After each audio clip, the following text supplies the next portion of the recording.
Collector साहब ने yes नहीं किया, एसपी साहब ने भी नहीं किया। चलो ठीक है, कहकर गए कि हम 4 घंटे में आपस में बात करके, सरकार से बात करके आपको 4 घंटे बाद जवाब देते हैं। 4 घंटे गुजरे, 24 घंटे बाद हम लोग वहां पर गए। आज आप सभी लोग साथ में थे, मैं अकेला तो नहीं, सब गवाह थे। तय ये हुआ था कि चलिए कलेक्टर साहब, एसपी साहब कल यहां से यहां तक नहीं आए, लेकिन अपने परिसर में तो बाहर आकर के ज्ञापन ले सकते हैं ना। हम सभी देते हैं ना ज्ञापन, बरामदे में आके लेते हैं ना, तहसीलदार, एसडीएम, कलेक्टर सब लेते हैं ना, बरामदे में आकर तो लेते ही है। अरे भाई पूर्व ही सही, लेकिन पूरी सरकार बैठी है यहाँ पर, पूर्व ही सही, और कल की नहीं होगी क्या? कल की भी हो सकती है।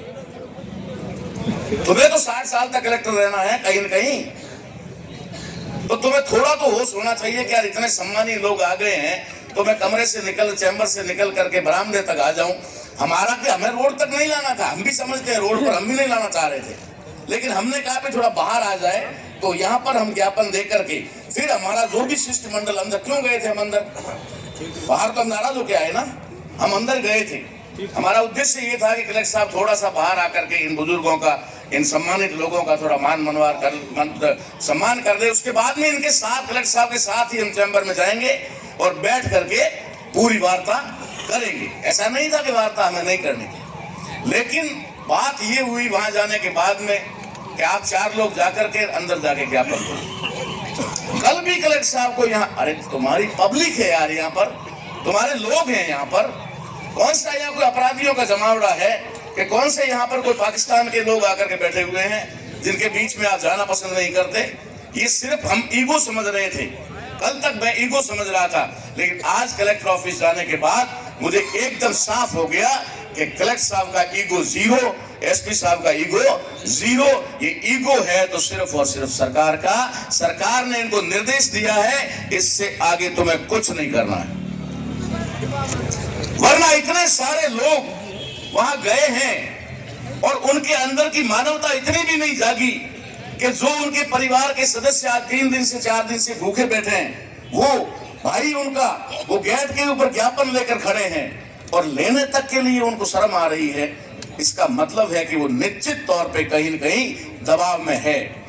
तो मेरा आपसे निवेदन ये है कि कोई भी आंदोलन है वो 4-5 चीजें मांगती है और उसके बिना कोई आंदोलन सफल हो नहीं सकता। आंदोलन में पहली चीज होती है धैर्य, पेशेंस। दूसरी चीज होती है आंदोलन के अंदर, वो होती है रणनीति। तीसरी चीज होती है आंदोलन में प्लानिंग, योजना। चौथी चीज होती है एक्शन, उसके ऊपर अमल करना। अगर ये जो जरूरी चीजें, हाँ एक महत्वपूर्ण चीज और रह गई, वो है अनुशासन। अनुशासन, जहां तक मैंने देखा है थोड़ी अनुशासन की कमी अभी भी हमारे अंदर है। कल की रैली भी सफल रही है, आज की भी सफल रही है, कहीं पर भी किसी प्रकार की कोई अप्रिय घटना नहीं हुई है। इसके लिए आप सभी लोगों को मैं धन्यवाद देता हूं, आभार व्यक्त करता हूं, लेकिन कहीं न कहीं मुझे थोड़ी अनुशासन की कमी नजर आई। और आखिरी चीज होती है आंदोलन में, आंदोलन की दिशा। आंदोलन की दिशा जो सबसे महत्वपूर्ण है। आंदोलन की दिशा जरा सी भी डाइवर्ट हुई, आंदोलन सारा का सारा खत्म, 0 हो जाएगा, कुछ भी नहीं होगा और कोई यहाँ बैठना ही पसंद नहीं करेगा, इतना मामला हो जाएगा। तो इन चीजों का हमें ध्यान रखते हुए बहुत सारे, बाबा साहब अम्बेडकर ने हमें संविधान में आंदोलन करने के बहुत सारे तरीके और रास्ते दिए। कल की बात मैं कह रहा हूँ ना आपको, कल अपने को सॉरी आज दोपहर की, कि आपके पास परमिशन नहीं है। तहसीलदार साहब का रुपये फोन आया और क्या कह रहे कि आपके पास परमिशन आपने नहीं ली है। तहसीलदार साहब को और कलेक्टर साहब को ये पता नहीं है कि भारतीय संविधान के आर्टिकल 19 ने हमें आज्ञा दे दी है, परमिशन दे दी है, तुमसे परमिशन लेने की कोई जरूरत नहीं होती है। ठीक है, तुम्हें इंफॉर्मेशन दी जाती है कि लॉ एंड ऑर्डर मेंटेन करने के लिए हमारा ये प्रोग्राम या रैली या कोई प्रदर्शन है, उसके अंदर आप अपना फर्ज अदा करें, इससे अलावा नहीं होता।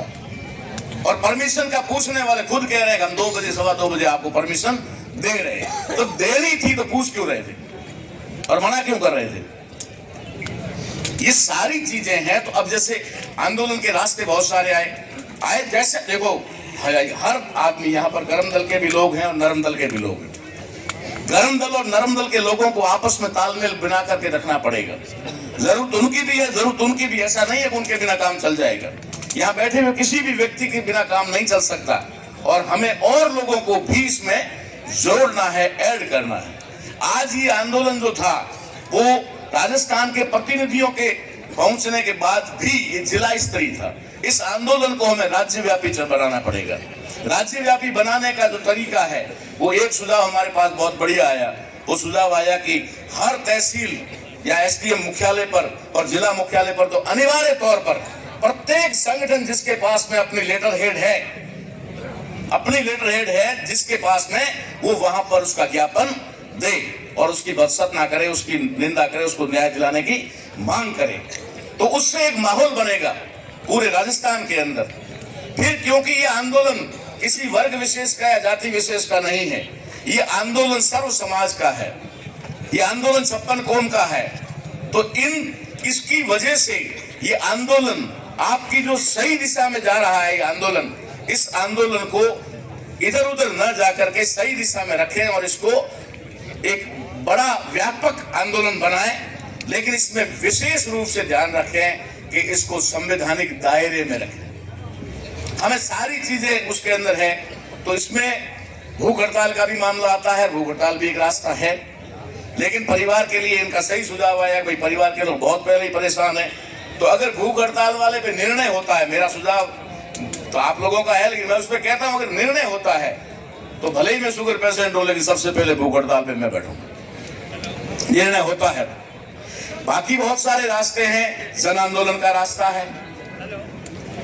अब जैसे आखिरी रास्ते कब आते हैं, जब जैसे हाईवे जाम करने के या ट्रेन के पटरियां रोकने की, तो आखिरी जब बिल्कुल कि अब तो कुछ नहीं है, नाक से पानी ऊपर हो गया, लेकिन ये भी गैर कानूनी है, ये सही नहीं है। तो ऐसे रास्ते भी हमें कोई जल्दबाजी में निर्णय नहीं लेने हैं।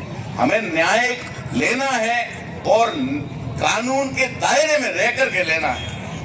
क्योंकि यहाँ जो लोग हैं वो अधिकांश लोग, मैं ऐसा मानता हूं कि कैडराइज लोग हैं, और कैडराइज लोग ही ऐसे आंदोलनों में आते हैं। भीड़ नहीं आती, क्राउड नहीं आता है। तो आप लोग कहीं न कहीं किसी न किसी संगठन से जुड़े हुए हैं, सामाजिक कार्यकर्ता हैं, तब आपके अंदर एक दर्द उठा और दर्द की वजह से आप यहाँ आए। तो मेरी तरफ से आपको यही सुझाव है।